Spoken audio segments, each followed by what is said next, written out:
El Ayuntamiento de Madrid les da la bienvenida a Contemporánea Conde Duque. La actividad va a comenzar. Por favor, apaguen sus teléfonos móviles. Les recordamos que no está permitida la realización de fotografías o la grabación del espectáculo. Muchas gracias.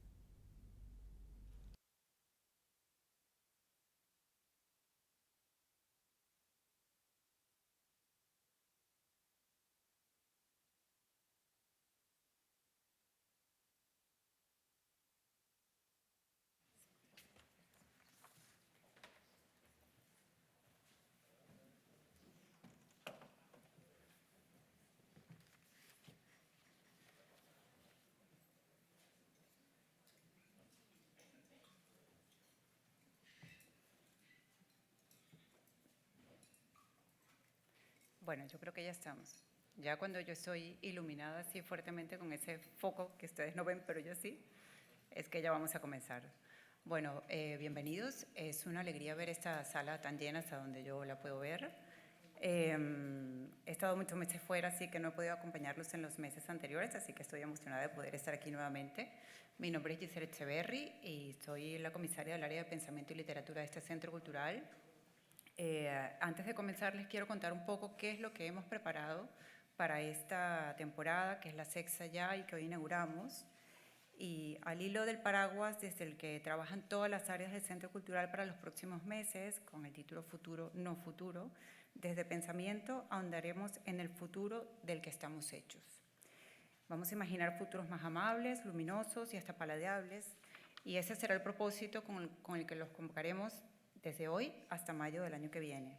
Estaremos aquí con la filósofa y socióloga eslovena Renata Salek, el filósofo británico Simon Chrisley o el también filósofo de Hong Kong, Yuk Hui, el neuropsiquiatra mexicano Jesús Ramírez Bermúdez, la dramaturga argentina Lola Arias, la cocinera barcelonesa María Nicolau, la especializada en astrología Ana Polo, los escritores David Duclés o Blanca Jun Vidal, entre muchos otros invitados e invitadas que menciono solo para darles una idea de los variados perfiles que abordarán asuntos que nos han parecido urgentes, y estos son nuestra relación con la tecnología, el incremento de un individualismo que al parecer nos ha vuelto profundamente descorteses, el desamor, las rupturas, los finales de los amores que siempre anidan algo incomprensible, pues se llevan consigo una lengua propia creada para la relación que termina.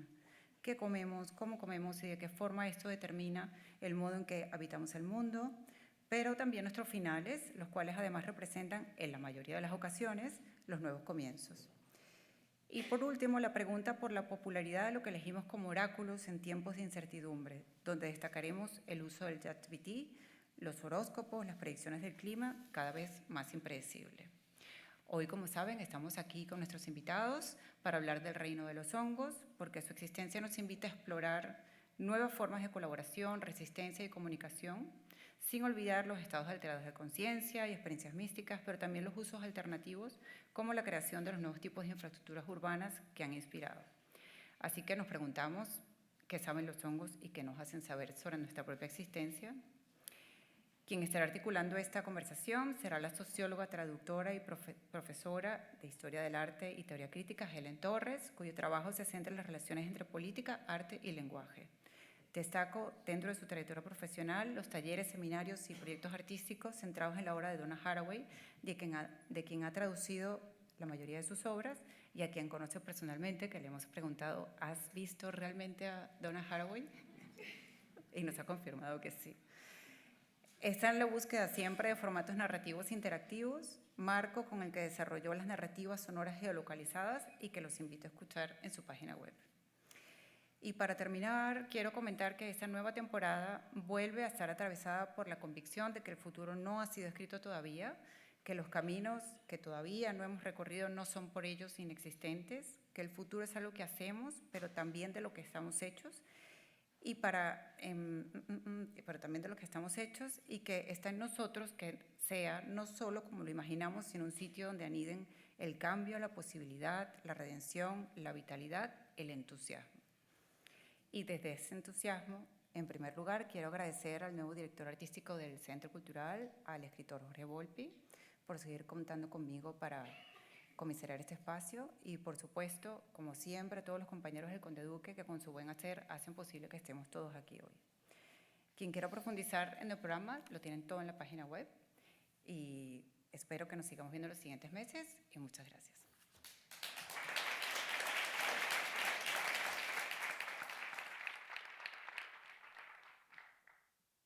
Bueno, buenas tardes. Muchísimas gracias, Giselle, por la presentación. Muchas gracias por habernos invitado y haber organizado este evento con tanto cariño, con tanto amor.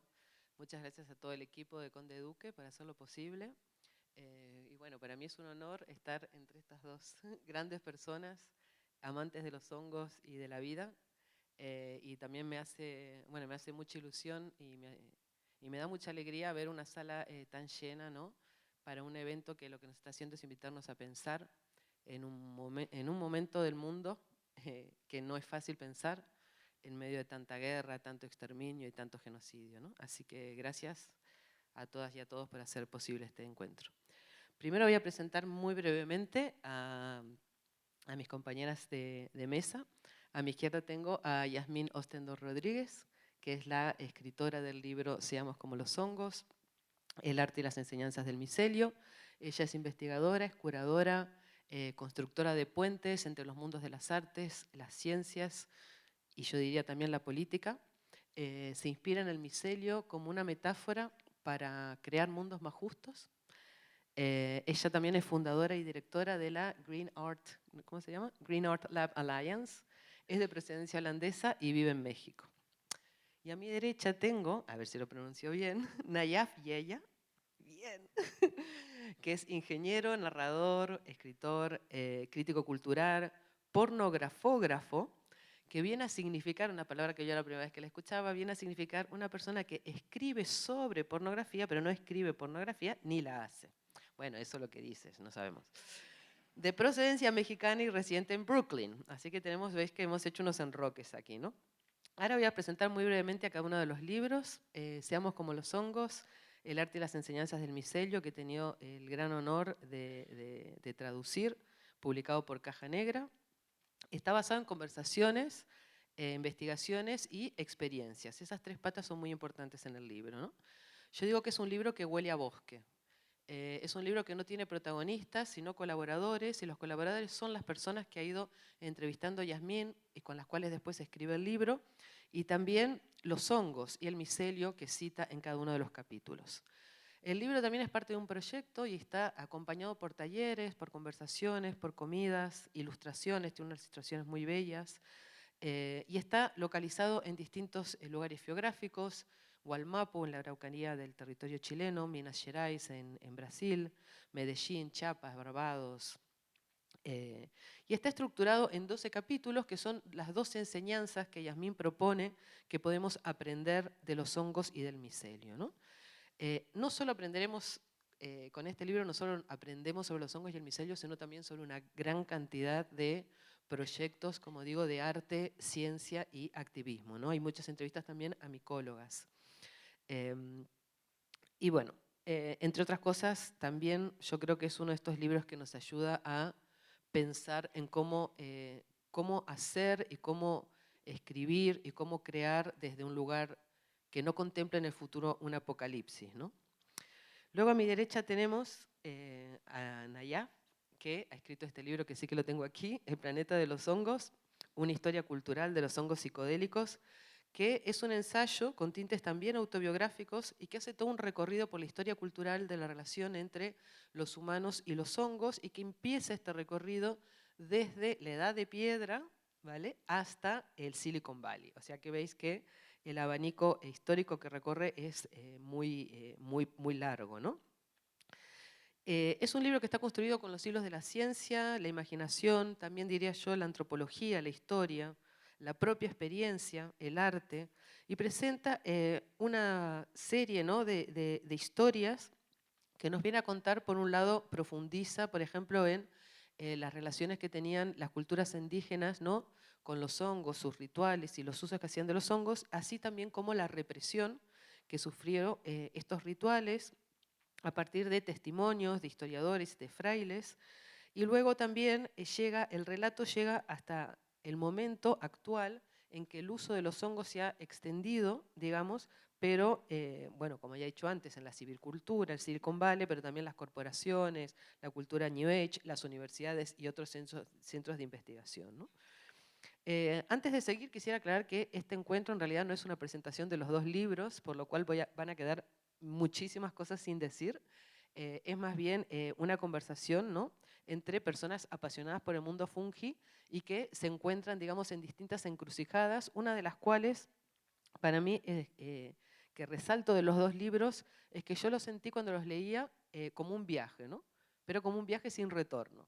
Es decir, empiezas a leerlo y el libro te transforma realmente, ¿no?, por el interés que te genera conocer más sobre los hongos, porque además hay muchos mitos que luego se ven destruidos, ¿no?, a partir de la lectura de estos libros, y luego también nos enseña otros mitos que no conocíamos, ¿no? La primera pregunta que les quería hacer, una cosa que me olvidé decir que también es muy importante, es que los dos libros, uno publicado por Anagrama y el de Yasmín publicado por Caja Negra, ya lo dije, los dos fueron publicados en el año 2024, ¿no? Y la primera pregunta que les quería hacer es, ¿por qué los hongos pasaron de ser unos grandes desconocidos a tomar tanto protagonismo en la actualidad?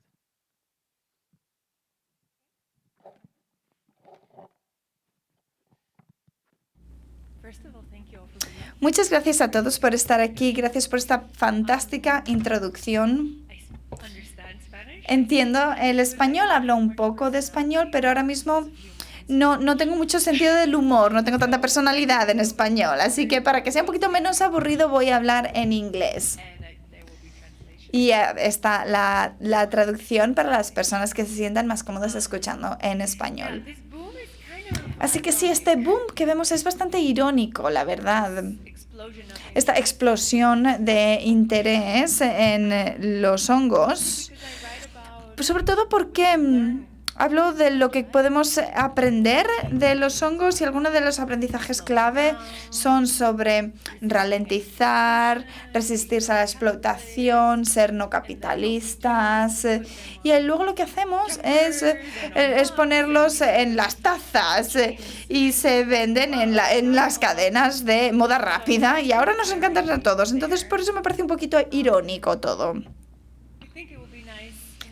Creo que estaría bien que las personas que quizás empiecen a sentir esa curiosidad, porque puede que haya otras personas que puedan ir a las capibaras en sus agendas como algo que es tendencia, pero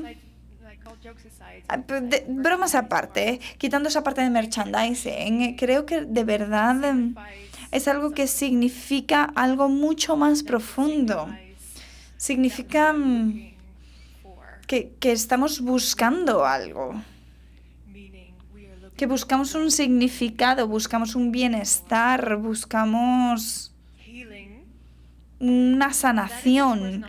Y esto no me sorprende, teniendo en cuenta dónde nos encontramos, porque habla algo sobre nuestro estado mental colectivo. Como has mencionado también, ese nunca jamás que se está dando según hablamos. Tenemos ese colapso climático.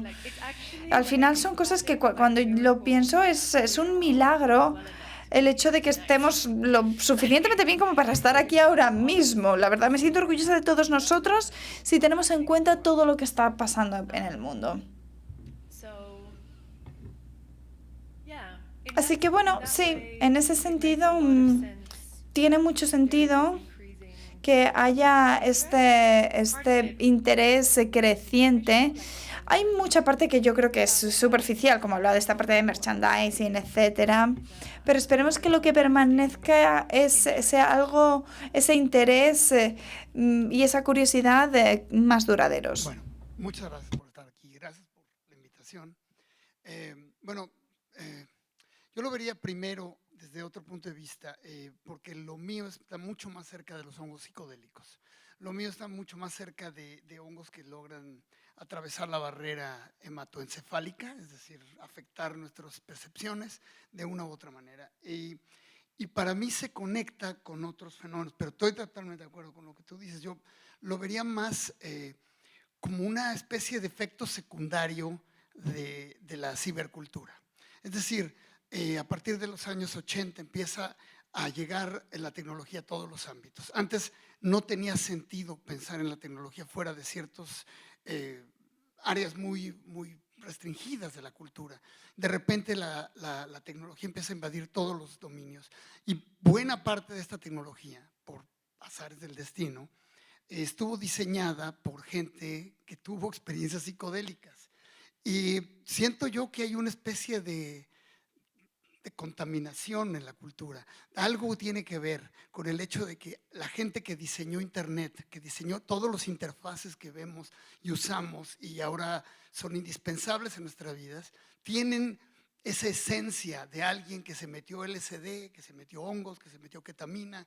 En fin, hay algo muy alucinógeno en todo esto que está presente en nuestro quehacer cotidiano. Ahora, obviamente suena un poco metafísico esto, suena un poco exótico, puede ser que lo sea, pero yo sí pienso que la historia de nuestra relación con en específico con los hongos, y al hablar de hongos también hablo del LSD, porque el LSD también es un derivado de un hongo,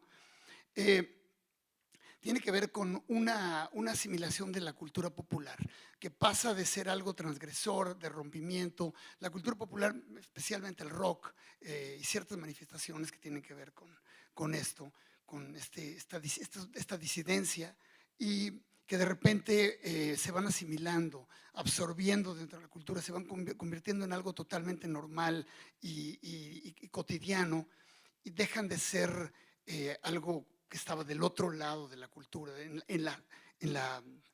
el underground, ¿no? En este concepto que ahora hablar de underground ya suena casi kitsch, ¿no? Es como ridículo. ¿Qué era eso? ¿Existió realmente el underground? Y en efecto había algo que se llamaba underground, pero Internet vino a aplanar todas las culturas, a volverlas todas al mismo nivel. En fin, entonces yo pienso que al volver a la psicodelia algo tan cotidiano, algo tan digerible, tan presente, también los hongos empezaron a invadirnos, así como una infección micológica, empezaron a invadir la cultura de una u otra manera. Estoy quizá un poco obsesionado con los hongos alucinógenos y quizá por eso estoy enfocándolo por este lado, pero yo lo vería por ahí. Vale, muchas gracias. Yo creo que sí existió el underground. Creo que sí existió el underground. Creo que sí, pero bueno, sí también estoy de acuerdo contigo en que hoy los hongos, el consumo de hongos alucinógenos no es para nada exclusivo del underground, ni mucho menos. Sin embargo, a pesar de que están tan de moda y están tan presentes, tanto los hongos psicodélicos como los hongos en general, igual sabemos muy poco sobre los hongos. ¿No? No sé, porque hay distintas cifras. A veces leo que solo conocemos el 2% de los hongos que existen. En tu libro, algunas partes leía que era sobre el 6%. Da igual, sea como sea, la cantidad de hongos que existen y el conocimiento que tenemos de esto es muy limitado. ¿Ustedes por qué creen, por las investigaciones que habéis hecho, a qué creen que se debe esto o hacia dónde vamos? Es verdad que siempre es ese fun fact sobre los hongos, ese hecho divertido, fun fact, cuando leemos en las historias, incluyendo en nuestros libros también, es verdad, porque siempre hablamos de eso, de menos del 10%, etcétera. Yo también lo veo. Y ese es el primer fun fact de los hongos, el primero que nos encontramos cuando empiezas a investigar sobre los hongos. De verdad, es lo poquito que sabemos sobre ellos. Y lo que yo pensaba lo que me pareció muy curioso sobre esto es cómo sabemos lo poco que sabemos.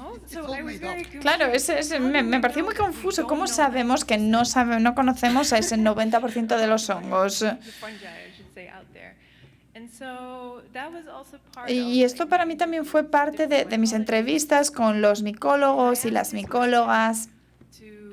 Y le hice la pregunta a una micóloga, Ju Simon, que trabaja para INPA, el National Institute for Amazonian Research, y le pregunté,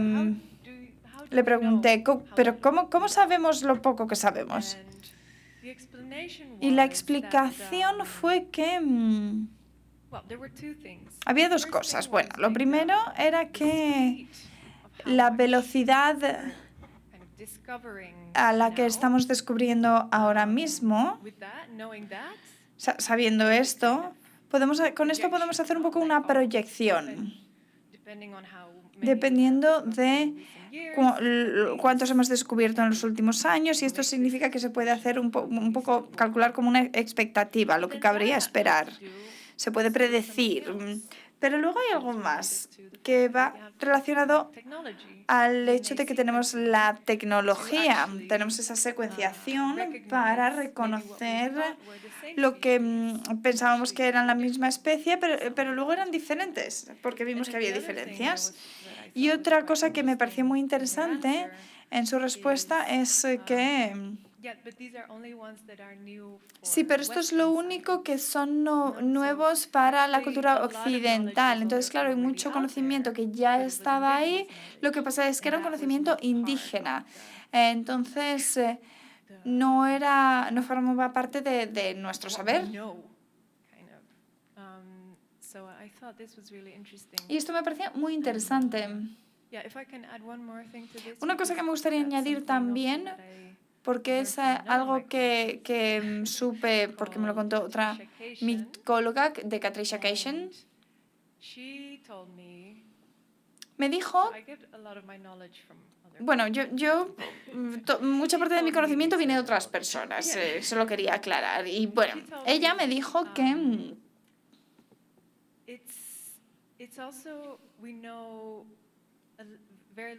también sabemos muy poco sobre algunos hongos, pero también sabemos un montón sobre otros. Entonces también existe este desequilibrio. Y lo que me pareció muy interesante, lo que me explicó, es que eso está relacionado con quién recibe la financiación para la investigación.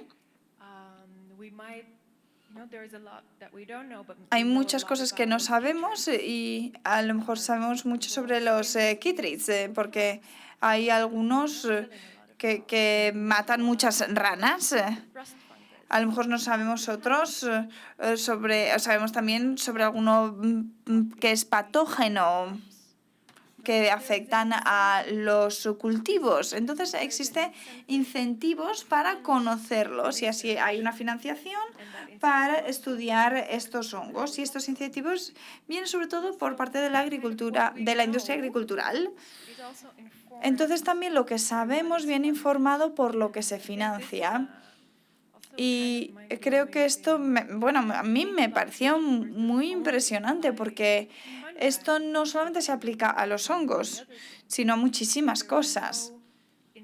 Si no hay incentivos para financiar una investigación, pues puede ser que no sepamos nada sobre esto. Y esto lo llamo una financialización. Y si lo pensamos, esto se aplica a muchísimas cosas en nuestra vida y eso me parece como que, que te explota la cabeza. Muy de acuerdo, totalmente de acuerdo. Pero añadiría yo también a esto el otro elemento. Es decir, básicamente el inventor de la micología, si es que sí se le puede llamar, que es Robert Gordon Wasson, que era el personaje más extraño que podíamos imaginar estudiando esto, porque era un banquero de Wall Street que tuvo este delirio de volverse micólogo y transformó al mundo. Pero bueno, eso es toda otra historia. Pero lo que es interesante es que su acercamiento a esto vino a partir de la dualidad, de que había pueblos micófobos y pueblos micófobos y micofílicos, perdón, micofílicos. Entonces, bueno, básicamente esa dualidad dividía al mundo según su visión y al percibirlo de esa manera, entonces había pueblos, por ejemplo, en Siberia y en América Latina, bueno, nosotros venimos de Siberia, obviamente, y todos estos tenían una gran relación con los hongos, mientras había otros pueblos que tenían un gran temor y desprecio. Entonces, también la manera en que sabemos de ellos es a través de esto, a través del miedo, el rechazo. O sea, el hongo en ciertas culturas está inmediatamente relacionado con lo podrido, con lo descompuesto, con la amenaza, con lo venenoso. Inmediatamente es esta visión. Y en otros no, es con lo delicioso, con lo fabuloso de poder viajar a cualquier lugar del universo cósmico simplemente con consumir un hongo y todas estas otras virtudes. Entonces, esas dos visiones entran en una colisión y estamos en un momento ahora en que yo pienso que va a cambiar, en el que la visión micofílica está ganando terreno, está convenciendo más gente. Gente que antes te decía yo jamás me metería unos hongos, ahora ya dice, bueno, yo quizá me metería unos hongos, o termina metiéndose microdosis todos los fines de semana o más. Yo estoy verdaderamente asombrado con la manera en que se está comercializando, y esto, bueno, tú lo sabes muy bien, que es cómo se está comercializando los hongos y ya sacándolos del contexto, convirtiéndolos en una especie ¿cómo le llaman? Agregatorios o no sé qué. En fin, en lugar de vitaminas, consumir suplementos, sí, suplementos, pero hay un término que usan que es muy curioso. En fin, adaptógenos, exactamente. Es un término rarísimo, pero me gusta. Y bueno, y la idea es que están cada vez más ganando terreno, conquistando, así como el micelio, ¿no? Se está extendiendo en la cultura. No sé por cuánto tiempo, eventualmente habrá yo siento que va a haber un regreso. Sí, no, and I think that's really interesting. Sí, y efectivamente me parece muy interesante que digas esto porque esto muestra por qué este miedo a veces irracional, ¿de dónde viene? Porque sabemos más sobre los hongos que son patógenos, que son enfermedades, que son tóxicos y peligrosos. Porque esos son los que hemos aprendido, con los que hemos aprendido que tenemos que tener cuidado con ellos, que tenemos que alejarnos. Entonces eso también nos informa sobre cómo tenemos que relacionarnos con ellos. Y ahora sabiendo más sobre estos hongos medicinales, sabiendo más también sobre temas positivos para la depresión, la ansiedad, quizás esta mentalidad puede cambiar a algo que no sea tanto el miedo, sino más bien la curiosidad. Me parece interesante también que los hongos comestibles, ya no hablamos de otros, son potencialmente mortales, ¿no? Incluso gente que sabe recoger hongos ha cometido los errores. Y bueno, pues y comprobado en cuerpo propio este dogma fabuloso que es que todos los hongos son comestibles, nada más que algunos solo una vez.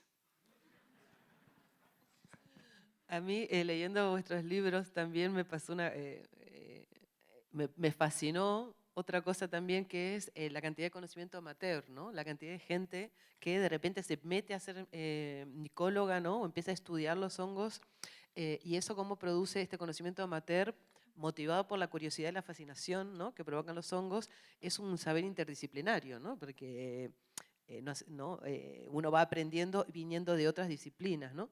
Y otra cosa que también me fascinó, que también creo que sale en los dos libros, es la cuestión de que los hongos no son domesticables, ¿no? Que podemos cultivarlos, solo algunos, muy poquitos, pero que los hongos van un poquito a su rollo, digamos, ¿no? Entonces eso también, como que eso yo creo, ¿no? Esta es mi opinión, creo que eso también es lo que nos hace tenerlos como un poco de miedo, ¿no? Como bueno, estos seres aquí no es como el maíz que lo planto y si sigo un lineamiento de cosas voy a obtener tanto, ¿no? O sea, bueno, me gustaría ahora leer un pedacito, solo un párrafo del libro de Yasmín, y te quería hacer una pregunta en función de eso y luego contigo lo mismo. Tú al final del libro, al final decíamos como los hongos, el último capítulo, Yasmín, bueno, el último capítulo se llama Encuentra tu alter ego fúngico, y ella plantea como una especie de juego, ¿no?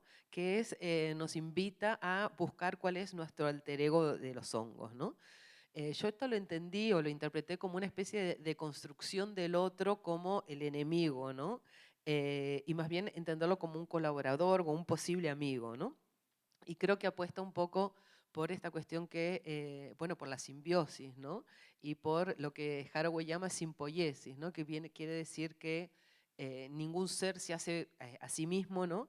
Y que todos los seres somos productos de una co-constitución, ¿no?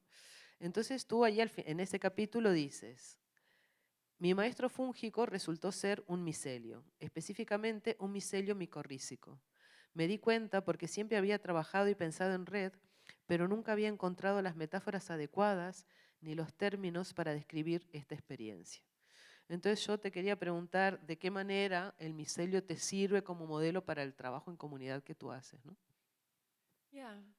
I wanted to say a few things about that. Sí, quiero decir un par de cosas sobre esto, porque hablé de ese alter ego, de cómo encontrar tu alter ego. Puse un diagrama en el libro, sobre todo porque cuando yo me ahondaba en este mundo de la micología, me vi un poco abrumada con todos los nombres. Era un poco como, bueno, no sabía, y luego ves, ¿cómo se llama esto? ¿Eso cómo se llama? ¿Ese cómo se llama? Y es como, ay, no me acuerdo. Así que dije, en lugar de conocer todos los nombres, vamos a conocer pues uno, dos y conocerlos bien a fondo. Y eso puede empezar con el encontrar un hongo que te sea cercano, con el que te puedas identificar, en lugar de volverse loco recordando nombres, ver ese hongo en todos sus ciclos y en todos los ecosistemas. Esto puede ser una experiencia muchísimo más satisfactoria, o así me lo parece, y por eso di esta información de cómo encontrar tu alter ego fúngico, y por eso está el diagrama en el libro.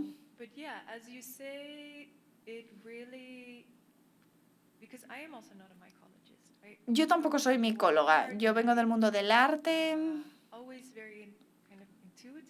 y creo que, bueno, un poco como intuitivamente construyendo puentes y entonces eso es lo que me ha llevado a mí a encontrar un poco mi trabajo, pero realmente no hay un nombre para ello. Entonces, cuando empecé a adentrarme en el mundo de la micología, había tantísimos términos que estaban, los tenía a mi mano, pero muchas veces no tenían las palabras adecuadas para ello. Entonces, con esta idea de las metáforas, y en este caso utilizar el micelio como una metáfora, a mí me pareció muy útil, porque así puedes verlo, puedes ver esa red, y es como un ejercicio real de hacer un poco biomímica, es ver cuál es el comportamiento de los micelios, cuáles son sus propiedades y ver, vale, cómo lo traducimos en cómo nosotros colaboramos. Y es un poco ser descentralizado, cómo tomamos decisiones colectivas o que podemos estar durmientes durante un tiempo y no tener actividades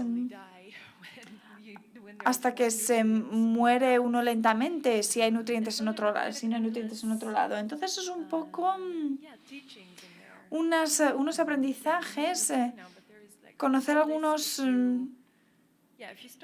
nombres, pero al final no es una lista de la función ecosistémica de los micelios para protegerse contra la erosión, la distribución de recursos, ser el mayor sincronizador de carbono. Entonces es muy interesante hacer todo esto y ver la traducción, decir, vale, ¿cómo lo hacemos nosotros en nuestra colaboración? O cómo nosotros no lo hacemos. Eso. Muchas gracias. Bueno, muchas gracias en realidad por la metáfora esta del micelio. A mí me fascinó tanto que estoy haciendo una tesis doctoral sobre eso. Así que para que vean. ¿Y tú has encontrado tu alter ego fúngico? Vale, pues tenemos que trabajar en ello. Ahora Nayef, perdona. Voy a leer un pedacito. Tuve que caer. Un pedacito también de un parrafito de tu libro y te quiero hacer una pregunta de esto. Tú dices, estamos viviendo un renacimiento de la psicodelia y una revolución del micelio, una auténtica explosión de interés y esperanza al respecto de las promesas para la salud y las posibilidades de expandir horizontes mentales que ofrecen los hongos. El resurgimiento de la cultura psicotrópica en los años 90 comenzó discretamente en laboratorios en diferentes lugares del mundo, retomando experimentos y resultados que habían sido abandonados. Yo quería preguntarte qué tensiones o continuidades ves, digamos, entre estas nuevas prácticas científicas, ¿no? Y los saberes indígenas que históricamente, a pesar de haber sido reprimidos, preservaron su saber, su conocimiento, ¿no? Sí, ahí es buena pregunta. Y ahí es donde el libro de Giselle me parece, perdón, de Yasmín me parece interesante porque ofrece una visión tan complementaria a mi acercamiento. Para mí yo me acerqué a los hongos como un absoluto barbaján, sin ningún respeto por ellos. O sea, era así como, no tenía ni idea, ni me interesaba, ni quería saber de chamanes, ni de rituales, ni de nada. Me interesaba el objeto mágico per se, el objeto químico per se. Entonces me acerqué a ellos en cierta forma como ingeniero, como lo que soy. Y una vez que empecé a pensar en los hongos, ya muchos años después, entonces, por un lado, las primeras cosas que te dicen cómo te acercas a algo es cómo lo llamas, obviamente, ¿no? Entonces, si lo consideras una droga, pues el efecto va a ser de alterarte los sentidos de una manera, pues no sé, te va a transformar tu química. Pero si también lo piensas en eso como alucinaciones, es decir, como distorsiones de la realidad, es muy diferente a pensarlo como un enteógeno, es decir, como algo que te conecta con lo divino, o que te conecta con algo superior, o que te conecta con la tierra, con lo que… En fin, entonces, esta visión mecanicista, química de la ciencia y la visión sacra, ritual de los pueblos originales, tienen muy poco, como tú dices, no hay un vocabulario común para comunicarse, están en planos totalmente diferentes. Y aunque el efecto sea el mismo en la gente, e incluso mucha gente que viene desde la ciencia o que viene desde el escepticismo puro, tiene alucinaciones totalmente místicas y se conecta, empiezan a ver, no sé, serpientes emplumadas y pirámides, que es muy común, a mucha gente le pasa. De todos modos, es imposible saber qué parte de esa alucinación realmente reside en el hongo o en la sustancia química, en la psilocibina, y qué parte reside en la información que tiene sobre esto. De ahí la gran importancia de las experiencias iniciales de la cultura occidental, que serían, por lo menos cuando otra vez regreso Wasson, este banquero que empieza a tener estos alucines y ve paisajes bíblicos, ¿no? O bien de Huxley, que también tiene estas visiones orientalistas. En fin, todo esto que está informado por la literatura, por la cultura. En fin, creo yo que es interesante saber que estamos en un punto que es imposible disasociar el efecto de estas sustancias con lo que venimos cargando nosotros, ¿no? Pero a la vez pienso que sí hay un efecto muy importante que es, y otra vez vuelvo con los hongos alucinógenos, perdón, y es esta idea de disolver el ego. Cuando tú tomas una dosis macro de cualquier hongo, o ya sea de LSD, lo que sucede realmente es que tu ego se disuelve. No es que se abran las puertas de la percepción, como pensó Huxley, sino que tu ego queda disuelto y se reconstruye en unas cuantas horas, lo cual es una experiencia bastante shock, que me imagino que muchos, si no es que todos aquí ya la habrán experimentado. Espero. En fin, no sé, pero bueno, pero es interesante porque ahí sí cambia todo, porque esa es una experiencia, como dijo Terence McKenna, en la que el lenguaje ya no funciona. El lenguaje se convierte en otra cosa, es otro sistema de códigos, y lo que se rearma en el cerebro viene de otro contexto que no tenemos ni idea de dónde viene, además. Es imposible saber, por lo menos con lo que sabemos ahora, qué es lo que está pasando. Y bueno, creo yo que los hongos alucinógenos lo que tienen simplemente es que son más extremos en sus efectos, que todos los demás, pero todos los hongos son mágicos, todos los hongos hacen cosas increíbles y cosas apabullantes. A mí, por ejemplo, me tiene muy preocupado lo de la serie The Last of Us, con la idea de que los hongos simplemente lo único que nos protege de ellos es una barrera térmica, ¿no? Una vez que ellos aprendan a manejar esa barrera técnica, podemos despedirnos, porque así como no ha habido grandes inversiones para entender ciertos hongos porque no los consideran valiosos, tampoco hay grandes inversiones para curarnos de infecciones micológicas mortales, de las cuales hay muchas y de las cuales habrá más debido al calentamiento global. Pero ya me fui por otro lado, perdón. No solo no te fuiste, sino que viene a una pregunta que quería hacer, que está bastante más adelante, la voy a simplificar, que es, a partir de estas experiencias, ¿no? Tanto con hongos psicodélicos, como tú dices, que hay una disolución del yo, pero también el resto de los hongos en general, o estudiando el comportamiento del micelio, cómo... bueno, ya estoy contestando la pregunta y no la hice. La pregunta es cómo esta disolución del yo en el caso de los enteógenos, pero también el aproximarse, ¿no? O el estudiar, aprender sobre el funcionamiento del micelio y de los hongos en general, cómo cambian nuestra percepción de lo que es un ser humano, ¿no? Cómo cambian nuestra idea de lo que es el sujeto y lo que es el objeto, ¿no? Que esto nos lleva a cambiar un poco cómo hacemos ciencia, ¿no? Cómo entendemos el conocimiento. Yeah. Maybe you want to start. ¿Quieres empezar tú? Me arriesgaría a decir que, bueno, las primeras cosas que son muy impactantes, bueno, cuando entiendes el concepto del micelio, ahora entiendes, bueno, cuando te aproximas al concepto de lo que es el micelio y empiezas a ver esta cosa absolutamente alucinante que crece en diferentes direcciones, que sirve como una red de comunicación, de transmisión de nutrientes, de agua, de información en el bosque, especialmente los micorrizales, con los que tú te identificas, y que están en todos los bosques y que establecen estos vínculos transaccionales, pero a la vez generosos. A veces también pueden ser absolutamente destructivos. Pero esta cosa de generosidad, de mira, yo te voy a dar esto y tú me das a mí esto. Y yo, o sea, obviamente los hongos no producen su propia comida, como las plantas, es una de las cosas que los diferencian. Y cuando ves que el hongo crece en direcciones anárquicas o aparentemente anárquicas en busca de nutrientes y como dices, de repente van por acá y deciden, no, mejor me voy por acá. Invierten sus recursos de manera extrañísima. El otro ejemplo, nadie sabe por qué los hongos hacen psilocibina, es decir, nadie sabe cuál es la función evolutiva, por qué durante millones de años los hongos siguen necios haciendo una cosa que no les sirve a ellos, no les sirve a nadie. Hay hipótesis de que, bueno, es para atraer a alguien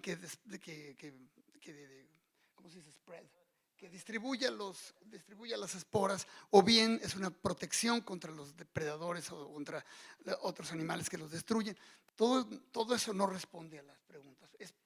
Son respuestas muy limitadas. Entonces, lo que el hongo es maravilloso es que rompe con la idea del individuo. O sea, el hongo es multiplicidad y individualidad en una sola cosa. Es, además, para mí, lo más importante, es una inteligencia, una mente desincorporada, una conciencia quizá también. Esto es una especulación, no sabemos. Y eso todavía está muy lejos de lo que decía Terence McKenna, de imaginarlos como micrófonos para hablar al cosmos, a otras dimensiones, o seres que nos instruyen acerca de los errores de nuestra vida, como han dicho tantos otros micólogos. En fin, creo yo que eso sería lo más importante, que al acercarnos a estos seres tan inquietantes, estamos realmente tocando los límites del ser, de la conciencia, de todo lo que nos hace humanos. Yeah, I agree. And Sí, estoy de all of acuerdo. that, Y con todo esto, and also I feel like they play también siento que juegan So con there is nosotros. again, there is like this sense of humor. Tienen ese sentido del humor, porque, y lo he escrito también en el libro, que estuve un tiempo trabajando en una granja shiitake y todos los días estaba recogiendo shiitake. A lo mejor tardaba pues 2 horas.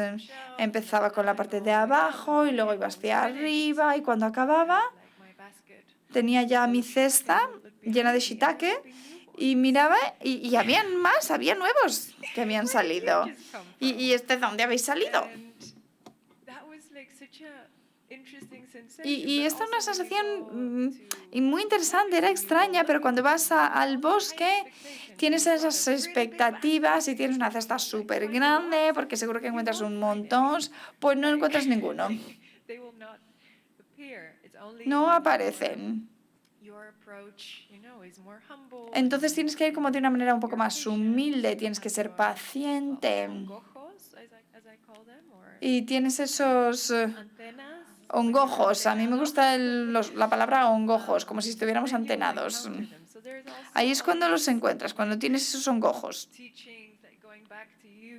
Y volviendo a lo que comentabas, es verdad que tienes que acercarte a ellos de maneras diferentes. Y a lo mejor pues mañana después de un taller recibes algún mensaje que te dice, ay, acabo de ver un hongo justo en mi puerta. Y es como, ay, qué bien, porque como lo hemos hablado, pues ahora tienes los hongojos. Sí, es como que cuando que lo empiezas a ver en todas partes, ¿no? Una vez que les prestas atención y piensas, ¿cómo era posible que nunca había prestado atención? A mí una parte de tu libro que hablas de los hongos del baño, y ahora, especialmente cuando voy a los hoteles, claro, lo primero que hago cuando voy al baño es busco dónde están los hongos, y siempre hay, claro. ¿Querías decir algo? No, bueno, es que ya nos queda poquito. Nos quedan solo 10 minutos, entonces quería leer un pedacito de cada uno de los libros y que lo comentarais, que es el final de cada libro, un poco también para darle al público una pequeña gotita, una microdosis de cada uno de los libros para que vean cómo me han transformado estos libros. Igual ahora no los quiere comprar nadie. Vale, entonces en El planeta de los hongos, en la última página al final, tú dices: en un viaje de hongos en la selva de Palenque, vi cómo las plantas y la naturaleza que me rodeaban eran los residuos vivientes de una civilización anterior a la humana, escombros de un universo desaparecido a partir del cual habíamos surgido nosotros y que permitía nuestra existencia. Al desaparecer la especie humana, dejaremos algo equivalente, un mundo vivo de sustancias químicas y plásticos, una nueva naturaleza tóxica para nosotros, pero ideal para nuestros sucesores. Es un lugar común pensar que después del apocalipsis nuclear o climático, cuando la humanidad sea borrada de la superficie del planeta, las cucarachas dominarán la tierra y las aguas malas serán los amos de los grises y pestilentes océanos. Hoy creo que en ese escenario los hongos seguirán existiendo, casi como si nada hubiera pasado, transformando sustancias, limpiando el mundo de toxinas, venenos y materiales radioactivos que irán aprendiendo a procesar y eliminar. La función de los hongos es reciclar los desechos tanto en la tierra como en las mentes. Se multiplicarán caprichosamente los imperturbables micelios y seguirán produciendo psilocibina y otras sustancias psicotrópicas para los seres que lleguen a ocupar nuestro lugar. Es difícil cuestionar la certeza de que este es el planeta de los hongos y nosotros tan solo somos visitantes. La has bordado, ¿eh? Gracias.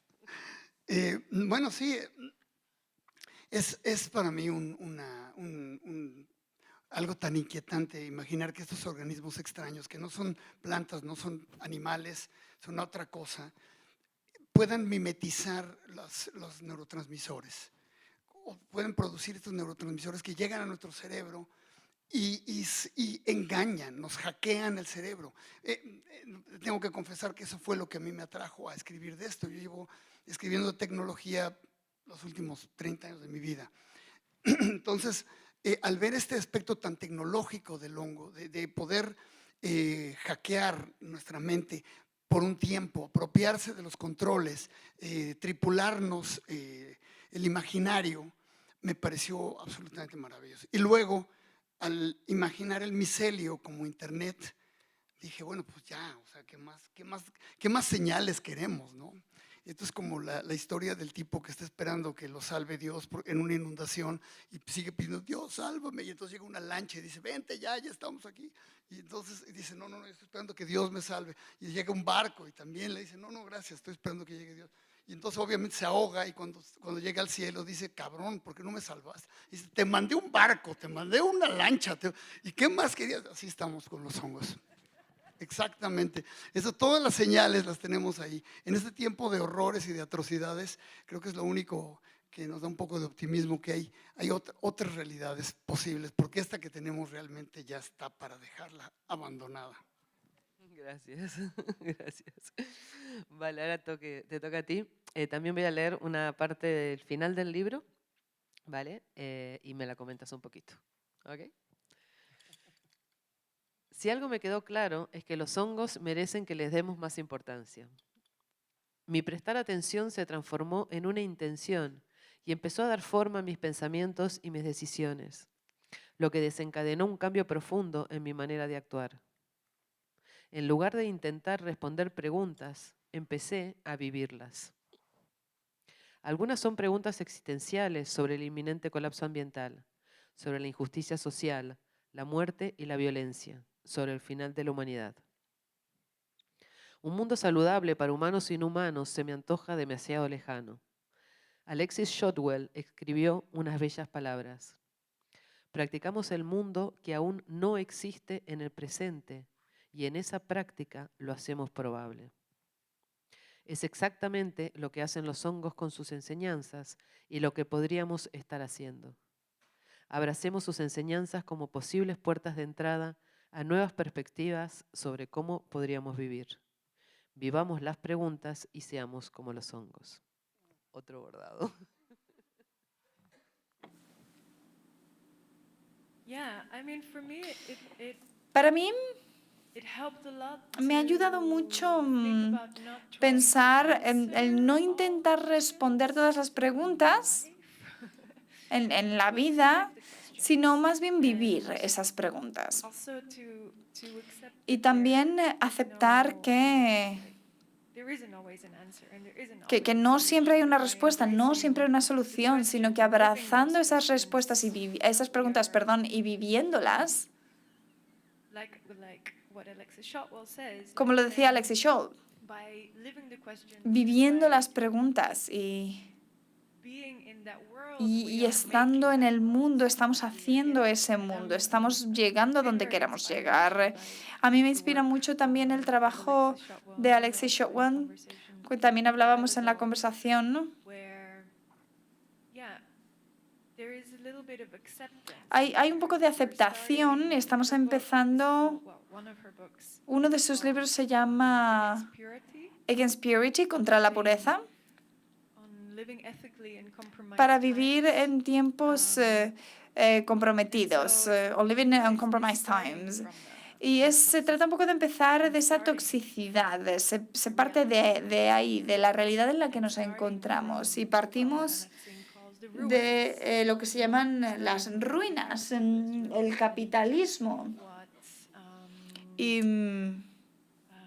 Machado de Oliveira lo llama en su libro Hospice in Modernity, hospedando la modernidad, que la modernidad tiene que morir primero. Entonces, todas estas cosas, todos estos autores, para mí, me han informado mucho en esa idea de que la aceptación de que no hay retorno, no hay pureza, pero estamos aquí. ¿Y qué podemos hacer desde donde estamos? Pues viviéndolo. Y a mí esto me parece esperanzador. Gracias. Yo aquí quisiera traer a una activista que se llama María Macabe, que ella es activista negra que está a favor de la abolición del sistema carcelario. Y ella dice que la disciplina no es una emoción, perdón, que la esperanza no es una emoción, sino que es un ejercicio cotidiano, ¿no? Lo traigo porque a veces nos quedamos un poco, romantizamos, ¿no? Los discursos, ¿no? Y entonces ahora los hongos nos van a salvar, simple que nosotros hagamos nada, ¿no? La nueva esperanza la tenemos que poner en otros que no somos nosotros y volvemos a mirar para otro lado. Y yo creo que todos, bueno, tanto vuestros libros como todos los otros libros que hemos estado citando y las historias que cuentan cada uno de ustedes en sus libros, nos habla también sobre la necesidad de cambiar el concepto que tenemos de la muerte, ¿no? Nos abre las puertas hacia otras temporalidades, ¿no? De conocer la temporalidad de los hongos, ¿no? Que son, ¿no? Tú hablas de los prototaxites en tu libro, ¿no? Que recientemente se ha sabido, ¿no? De la existencia de fósiles de hongos que medían 8 metros, ¿no? la capacidad de resiliencia y adaptación de los hongos y que viene de su no jerarquización, ¿no? Una escritora de ciencia ficción que a mí me gusta mucho, Octavia Butler, se inspiraba mucho en el sistema del moho mucilagenoso, del slime mold, ¿no? Del moho mucilagenoso para escribir. Ella escribió la novela de Xenogénesis inspirada en estos organismos, que lo traigo porque tú dijiste el hongo no es uno y es mucho, es uno y es muchos.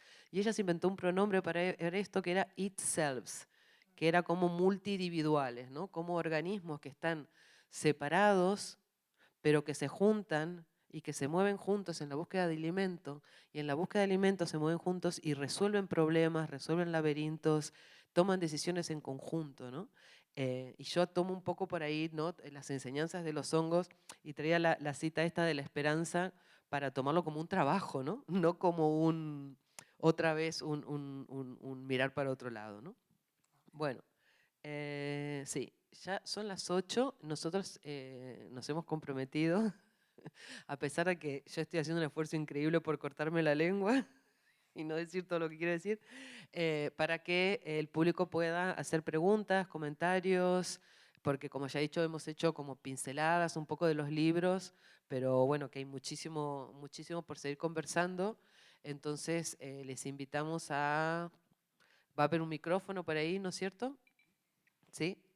Exacto, levantamos la mano. Ahora salen corriendo los tímidos. No se vayan, pueden escuchar sin preguntar. Sí, mira, aquí tenemos una pregunta. El micrófono. Ah, mira, ahí está. Ah, mira, aquí adelante.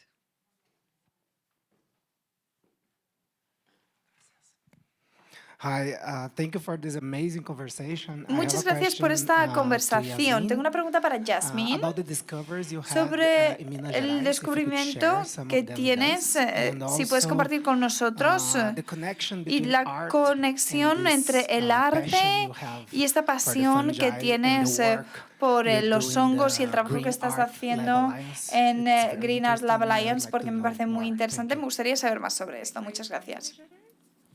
Yeah, I figured. Yay. Sí, me parecía que ya sabía dónde eras por tu acento. Gracias.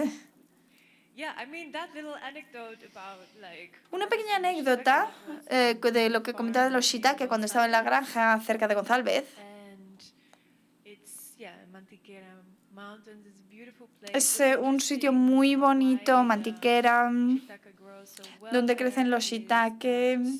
Y There is like a steep temperature hay drop in the night, una so temperatura que during baja the day it's nice and de manera muy repentina por la noche, repentina. and, well, the shiitake get this Y los shiitake reciben como este choque y así es como crecen. yeah, it was Y it was only 4 of us. éramos 4 en la granja. Big part of it was during the pandemic. Gran parte de esto fue durante la pandemia, entonces estábamos muy aislados.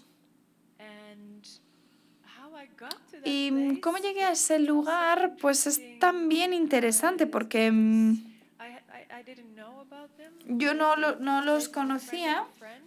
Era de un amigo de una amiga, pero por la pandemia, bueno, ya no trabajaba allí y necesitaban ayuda.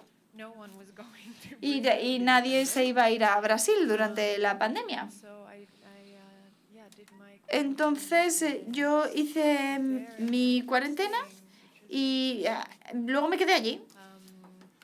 Yeah, and actually it was also connected to. Y esto estaba Gala, conectado the también alliance. con Gala, con la alianza. Tenemos 2 socios en Brasil. So maybe just a little bit of Entonces, context about the un alliance. poco para el contexto sobre la alianza.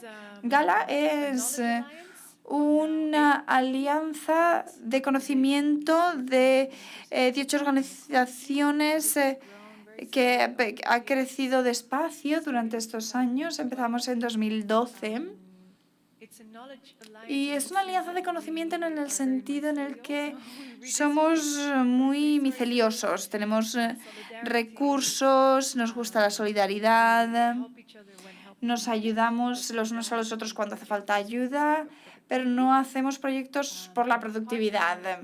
En nuestro Nuestro socio en el Amazonas es La Verde, es un programa de residencia. Muchos de nuestros socios son estos tipos de programas que tienen lugar en el Amazonas para así colaborar, para investigar, aprender sobre los hongos, esta de cronología, los ecosistemas. Y esta era un poco la relación que tenía con Gala. Otro socio que tenemos en Brasil, desafortunadamente tuvimos que parar durante la pandemia, era Capaceche, otro programa de residencia con personas maravillosas. Así que les recomiendo a cualquiera que le interese el arte y la ciencia en el contexto de Brasil o en la zona del Amazonas que le eche un vistazo a La Verde. Y muchas gracias por la pregunta. Obrigada. Allí al fondo tenemos otra pregunta.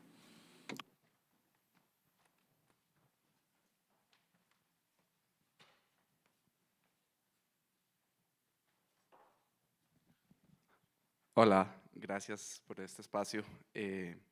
Yasmín y también a Nayaf, con mi novia aquí estamos fundando una organización que se llama el Global South Justice Institute y nos hemos inspirado mucho por tu trabajo, Yasmín, mucho por el trabajo de Anat Singh también. De hecho, el logo de la organización, nos pueden buscar en Instagram como Global South Justice, es un hongo. Y quería tomarme la libertad de leerte un poquito de la explicación de por qué un hongo, es bastante breve, está en inglés, pero dice: The Matsukate mushroom grows where the world has been broken on lands Crece scarred donde by el mundo se ha extraction, sido roto conflict, por and collapse. It el does not wait colapso, for el perfect conflicto y no conditions. It rises espera from the las cracks. It condiciones must refuses to perfectas, give up. sino It que regenerates what was left for nunca dead, se not to niega control, but to persistence, a adaptation, rendirse, and necesita la relation. persistencia, Its la strength lies in adaptación. what cannot be seen. Tiene una Beneath the fortaleza soil, que no a puede vast verse, mycelial pero network se pulses siente. an underground system Recibe of esos mutual pulsos aid, para una reciprocity, ayuda and entanglement. mutua, This is no solitary reciprocidad. act of survival. Es It un is life acto made de possible through supervivencia connection, through hecho cooperation, por through being la together, even in cooperación para precarity. estar This juntos is the incluso en la spirit that precariedad. inspires us, Y este es el not as espíritu que metaphor, nos but as inspira no method. como We learn from the metáfora, forms sino of life como that emerge método. where others Aprendemos de la imagine formas only de vida endings. donde Our otros work is rooted in collective emergen. struggle, in clear Conseguir persistence luchar in the con creativity of those who las dream beyond the luchas ruins. colectivas. We are not here to restore what No was, estamos we are aquí here to para transform it. restaurar lo que era, sino para Mina, I wanted transformarlo. Así to que, basically ask you, you Yasmín, quería mentioned preguntarte, being porque has these alter mencionado egos, and we este believe tema that de the los alter alter ego of the egos y institute creemos que of the work that we do in is el the alter mycelium. ego de lo que So estamos how would haciendo you es el translate all micelio. of Entonces, this ¿cómo into traducirías political todo work? esto We en are un working for trabajo the Global político? South, which is Trabajamos para Global currently facing South, all of these inequalities. que este es Our un work is being hemisferio sur que extracted. tiene We're facing muchísimas still a desigualdades, neocolonialism, un and nuevo extractivism practices. colonialismo, So how can, prácticas what we want to extractivistas, do to the institute is we want que to lo que bring queremos hacer countries con from el the Global South instituto together to es collaborate, reunir a to los create these países del networks, hemisferio and you are a sur network creator para and crear una red bridge builder. So I y wanted ser to ask you, constructores de how do you puentes. think Y we por can eso, translate this ¿cómo into podemos the work that we traducir wanna esto do? en la manera en la que Thank lo you. podríamos hacerlo? Muchas gracias. Your organization sounds very exciting. Gracias. I think that La organización suena algo muy maybe you emocionante. already did that, but it's very important to have allies. Es muy importante tener aliados. Quizás ya lo habíais hecho, pero es muy importante tener esos aliados. For us, it was very interesting Para to nosotros have, fue muy like, interesante allies in tener different aliados en disciplines. diferentes disciplinas. So, yeah, with the arts and Así with que sí, bueno, science con las artes, con las ciencias, el activismo y ser muy transdisciplinarios. Y es verdad que eso es un desafío, para Gala siempre lo ha sido. También tiene que ver con el tema de los idiomas.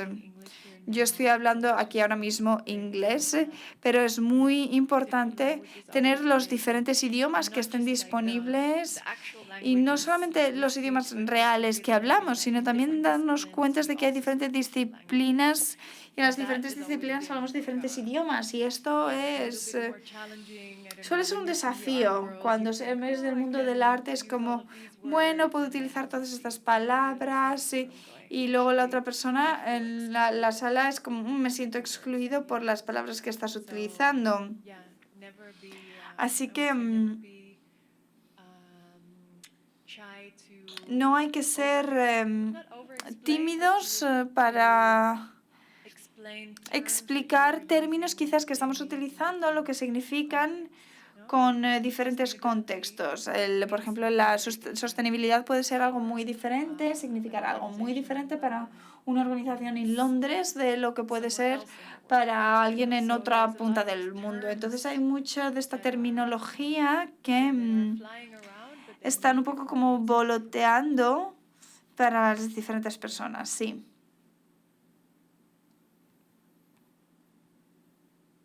¿Preguntas? ¿Más preguntas? No veo. Mira, ahí al fondo. Sí. Hola, buenas tardes a todos. Muchísimas gracias por esta conferencia tan interesante. Se me ha hecho corta.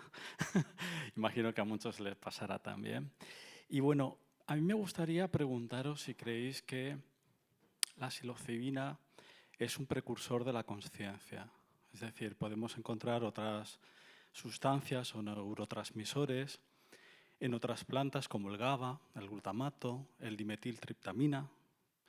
Pero creo que la función, desde mi punto de vista, es la misma, ¿no? Es como, yo creo que el planeta es un organismo vivo y que esos neurotransmisores lo que hace es conectar absolutamente toda esa conciencia. Entonces me gustaría saber vuestro punto de vista y vuestra opinión a este respecto. Gracias. No, pues muy buena pregunta y desde mi punto de vista imposible de responder. Sí, yo que también quisiera creerlo, ¿no? Creo que debe haber un vínculo, tiene que haber alguna conexión, hay algo más grande que no podemos ver, que no podemos entender, no podemos apreciar. Es como estar tratando de entender la tridimensionalidad desde un espacio bidimensional. O sea, hay demasiadas cosas que no podemos asir.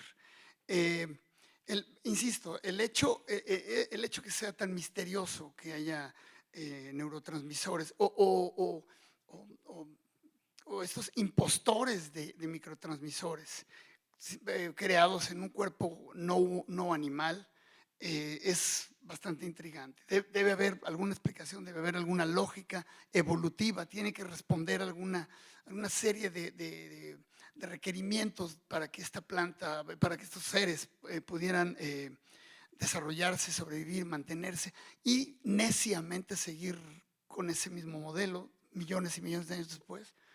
Pero no queda claro, por lo menos desde mi punto de vista no queda claro. Ahora, yo soy solamente un comunicador, yo soy escritor, yo soy otro charlatán aquí, no soy científico, no hago ciencia, sino que me encargo de contarla nada más, de convertirla en un relato amable. Y eso creo yo que tiene una función y le doy valor. Obviamente, les comentaba hace un rato a mis compañeras que alguna vez me tocó presentar mi libro en frente de puros micólogos y al principio me miraban con una desconfianza profundísima de ¿quién es este impostor? ¿Qué se cree? ¿Por qué? Pero me dio gusto poderlos convencer de que nuestras funciones son distintas. Lo que ellos hacen necesita una voz, necesita convertirse en un relato que llegue a los demás. Y siento yo que lo que tú preguntas, hay muchos relatos que podemos incorporar y contarnos. Terence McKenna es una figura importantísima en la micología y él era un gran orador, además de que era el cibernauta más extremo posiblemente que ha pisado en esta tierra. Y buena parte de lo suyo era contar estas historias, tratar de hacer tangible esto a través del vocabulario que fuera en ese momento. Y por supuesto que hay lo que suena mucha charlatanería, pero también había una manera de convertirlo en una ficción que íbamos aprovechando para acercarnos a una nueva cultura. Y siento yo que él fue fundamental para abrir horizontes y para permitir que hubiera un poco más de comprensión de lo que de este misterio inaudito que son, ¿no? Los hongos. Yo nada más quisiera, no sé si se vale una cosita brevísima. Tranqui, puedes hablar. Una cosa muy breve que a mí me parece maravilloso cuando pienso en términos históricos, pensar que yo soy mexicano, que en algún momento españoles llegaron a mi país y vieron a los nativos consumiendo hongos, especialmente a la realeza, y dijeron esto no puede ser. Esto no puede ser, no, esto es una competencia desleal. Es decir, nosotros para hablar tenemos que hipotecar todo a la fe, tenemos que creer en una existencia póstuma a la de la vida biológica. Y estos se comen el hongo y hablan con Dios, y están en contacto con Dios. Esto no puede ser permitido. Y entonces la Inquisición dijo, queda clarísimo que no está prohibido, que no se puede permitir esto. Ahora, curiosamente, no hay ninguna orden, manifiesto escrito al respecto de los hongos. Sí lo hay al respecto del peyote. Y genéricos al respecto de plantas. Pero obviamente la capacidad que tenían los hongos de establecer estas conexiones, estos vínculos con otros universos, era totalmente intimidante para los que llegaban de un mundo que en ese momento era micofóbico. Bueno, eso lo explicas muy bien en tu libro, y yo cuando lo leía pensaba, claro, por eso sabemos tan poco de los hongos. O sea, porque ha habido un conocimiento que se ha reprimido de alguna manera porque es muy peligroso, porque provoca cosas que ese amor por lo no domesticado, ¿no? La no domesticabilidad del hongo y lo que provoca el consumo del hongo, ¿no? Estoy hablando de los enteógenos, ¿no? Cómo genera un tipo de comunidad que es ingobernable, ¿no? Y son ellos mismos ingobernables. Entonces, los pocos hongos de los cuales sabemos muchos son los que nos sirven para algo, ¿no? Porque nos sirven para, o los tenemos que estudiar porque son patógenos y nos están fastidiando los cultivos, o porque nos hacen daño, pero por eso los estudiamos, ¿no? Porque tienen una función. Pero creo que eso lo explicas bastante bien en el libro. Gracias. Sí. Bueno, nada más añadiría que es increíble como el impacto de la Inquisición, que no pudo erradicar el consumo de estas sustancias enteogénicas, pero sí logró desaparecerlas de la cultura. Es decir, después de 1700 no hay nada, absolutamente nada, ninguna mención a los hongos, al consumo de estas sustancias, nada, ni histórico ni cultural. Desaparecieron y no volvieron sino hasta Robert Wasson, o sea, en los años 50. Y esto o sea, se hablaba, pero realmente a nivel secreto. Y la supervivencia de estos fue porque las pequeñas comunidades, pues nadie divulgaba lo que estaban haciendo. Seguían haciendo sus rituales, que estos rituales a la vez no eran eternos ni permanentes, sino que se iban modificando, iban cambiando, iban integrando al pastoral cristiano, iban integrando a los santos y a la Virgen y a todo esto dentro del mismo ritual, que se volvía parte, así, el Santo Niño de Atocha era parte del culto de los niños sagrados, que son los hongos. Can I add something to that? ¿Sí puedo añadir algo sobre este Just tema? asking permission. Perdón, estoy pidiendo permiso. No, because like I was thinking it would be Estaba really pensando que amazing sería if we increíble also had more si también interest tuviéramos in mayor interés fungi that don't en have los function. hongos que no tienen una función para nosotros, Because we're very interested porque in nos interesa psychedelics mucho and en lo mushrooms psicodélico, en la parte medicinal, los hongos que se pueden comer. Y la segunda pregunta, después de ¿cómo se llama? Es ¿se puede comer?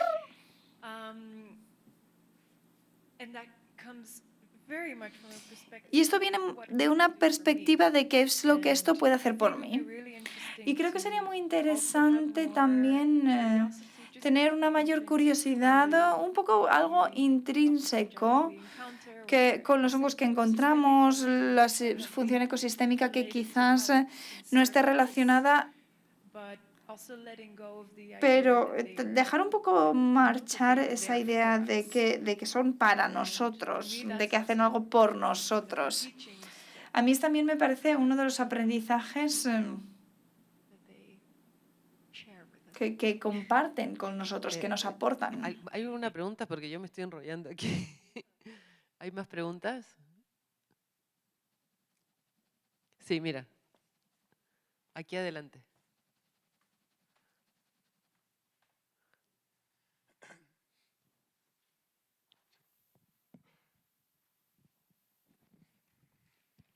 Sí, hola. Bueno, muchas gracias por toda la conversación. Yo me he quedado pensando en este momento que habéis dicho, ¿no? que los hongos no son domesticables, como cosa que comparto totalmente, pero sí tengo como bastante preocupación con el contexto contemporáneo del llamado renacimiento psicodélico, ¿no? Donde de alguna forma se están intentando desarrollar sustancias psicodélicas sin psicodélicos, ¿no? que puedan de alguna forma curar o ayudar a determinados síntomas, pero sin el lado alucinatorio, y al mismo, ¿no? y que sería un intento de alguna forma de manera sintética de domesticar esta parte indomesticable, o sea, con todas las fallas que también tienen. Y pensaba también en todo como toda esta moda, ¿no? de alguna forma, de estas sustancias, sea psilocibina, DMT, ayahuasca, como está haciendo un proceso de recolonización o de nuevos extractivismos en los territorios, ¿no? Entonces, bueno, un poco como que no solo son una moda, sino que hay una especie de captura que implica nuevos procesos de colonización, y a veces me entra este miedo de, bueno, a lo mejor en el futuro solo habrá psicodélicos sin psicodélicos y olvidemos que algún día había como este tipo de sustancias. Entonces, bueno, ¿cómo veíais un poco esta cuestión de la captura por la industria farmacéutica de los poderes como curativos de los hongos? No, totalmente, sí, claro. No. Es que es interesante cuando dijiste eso y creo que tú le atinaste perfectamente. Esta parte de lo que no se puede domesticar, de lo que no se puede controlar y de cómo este enfoque ahora está clarísimamente hacia ese punto, hacia domesticar y controlar. Y yo lo veo por un lado en todos estos nuevos híbridos de hongos alucinógenos que venden en todos lados, que con nombres que ni idea. O sea, cuando yo conocí esto había... Bueno, en México le decíamos los San Isidros y los derrumbes y los pajaritos, y ahí párale de contar, no había más que de esos. Obviamente había muchos más, pero bueno, la ignorancia en México le decimos pachecos a los que no se meten hongos o cualquier otra droga. La ignorancia del pacheco común era proverbial. Pero ahora hay todas estas variantes, es decir, que ya hay una forma de tratar de conquistar y de dominar y de dar. Hay hongos superpotentes que son híbridos, que están hechos y que venden las esporas en muchos lados, y tú las cultivas o las compras, en fin, dependiendo en qué país te encuentres. Pero ahí está este deseo. Y luego el otro, la microdosis en sí, que es como esta manera amable de acercarse y de tratar de extraer solamente la parte benigna.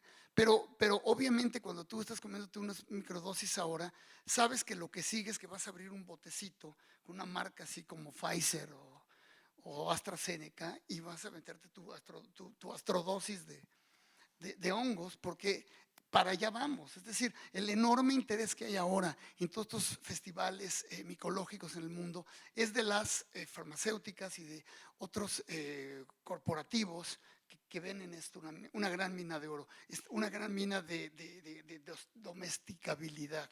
Y también lo que tú dices es irle retirando elementos, es decir, vamos a separar los efectos. También me parece interesante lo del CBD, ¿no? Cómo tienes el efecto de la marihuana, lo puedes dividir en el CBD y el THC, ¿no? Y entonces tienes ya, esto está ya muy controlado. Bueno, más o menos, por lo menos eso se supone. Que tienes unos gummies, unas gomitas que tienen mucho CBD y otras que tienen mucho THC. En fin, toda esta manipulación de los efectos hematoencefálicos, estamos ya viviéndolo. Es un cambio radical, fundamental, esencial, al acercarnos a controlarlo. Yo no digo que esté bien o mal, nada más pienso, bueno, pues es otra manera de mercantilizar, de explotar, de transformar. Sí, y creo que todo esto vuelve un poco también al principio de nuestra conversación. ¿Cuáles son los efectos de estos intereses explosivos, como estabas comentando? Una parte es el interés de la industria farmacéutica, cosas que esencialmente se trata un poco de la acumulación en un lugar, ya sea unos saberes capitalistas, y al final es totalmente lo opuesto de los aprendizajes que queremos hacer aquí. Es la redistribución de los recursos. Y otro tema problemático del crecimiento, de la expansión, es que crea un mercado también para el turismo. Y hay muchas cosas oscuras, vamos a decir, que estamos viendo. Estoy leyendo un libro relacionado con esto sobre las industrias de bienestar Y es una nueva forma de colonialismo en el que la gente de todo el mundo viene pues una semana a un retiro de ayahuasca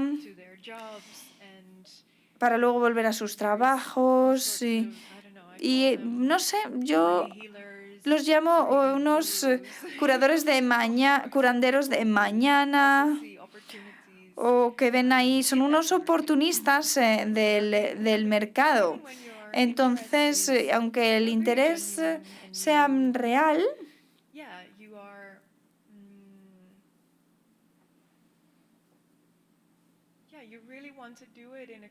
quieres hacerlo de una manera adecuada.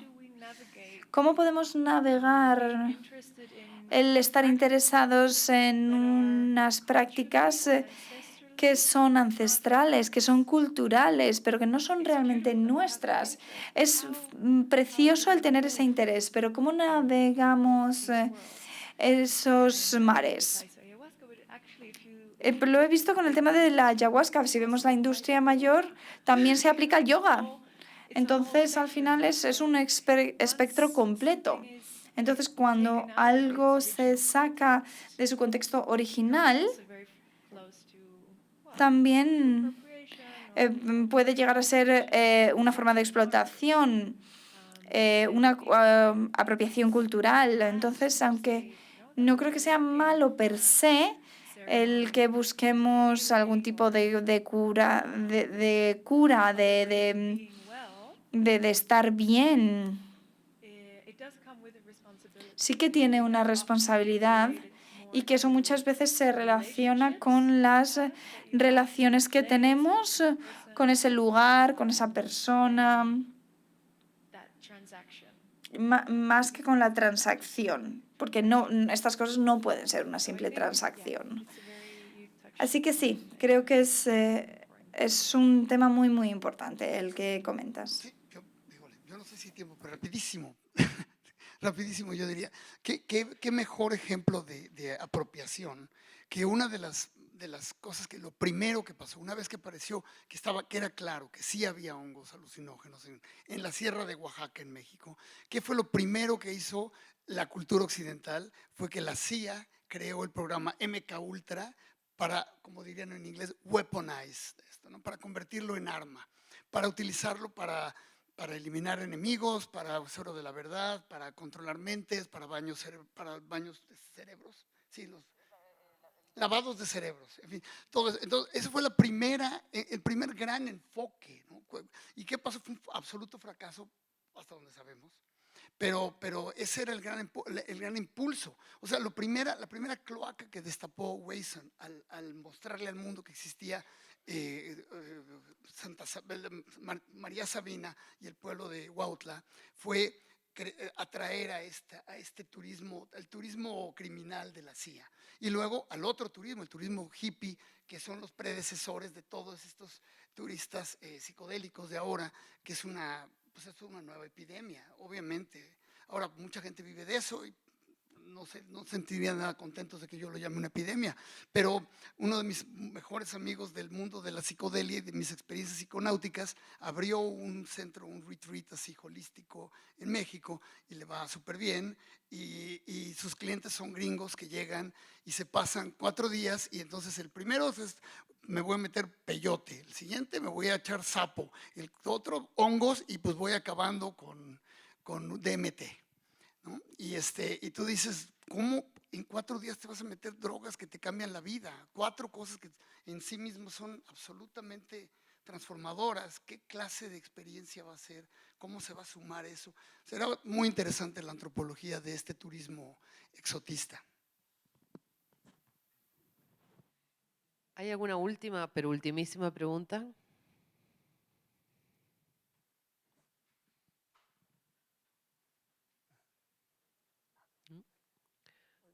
¿No? Vale, pues vamos cerrando. Bueno, yo ahora me quedo con 50.000 cosas por decir y preguntas. Yo me quedo con esta esperanza que decía en un momento, ¿no? Como ejercicio cotidiano de pensar a pesar de que vivimos en el capitalismo, entonces evidentemente siempre hay una apropiación. Vivimos también en el colonialismo, aunque se parece que es algo del pasado, pero el colonialismo existe y está presente, y las prácticas empresariales siempre tienden a la colonialidad y a la expropiación, digamos. Confío en que, por ejemplo, no se puede hacer una plantación de hongos. Confío un poco en los hongos, en esta capacidad que tienen, ¿no?, de mostrarnos otros caminos, ¿no?, que podemos llegar a verlos o no. Eso ya corre por cuenta nuestra, ¿no? Pero mientras nos acerquemos a los hongos y ese acercamiento nos lleva a la sostenibilidad y a la continuidad de la vida, eso está bueno, aunque hagamos lo que hagamos con ellos, aunque podamos cultivarlos, consumirlos, lo que sea, ¿no?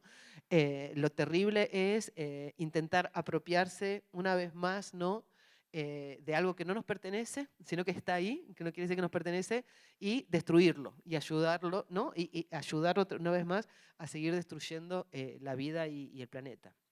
Bueno, ha sido un placer inmenso para mí. La verdad también se me ha hecho cortísimo. Me hubiera gustado que fuera más largo, pero bueno, son los tiempos. Y os agradezco muchísimo a todas y todos por estar aquí, por vuestra atención, y a Yasmín y a Nayaf por su generosidad y por su conocimiento. Muchas gracias. Gracias, Helen. Gracias.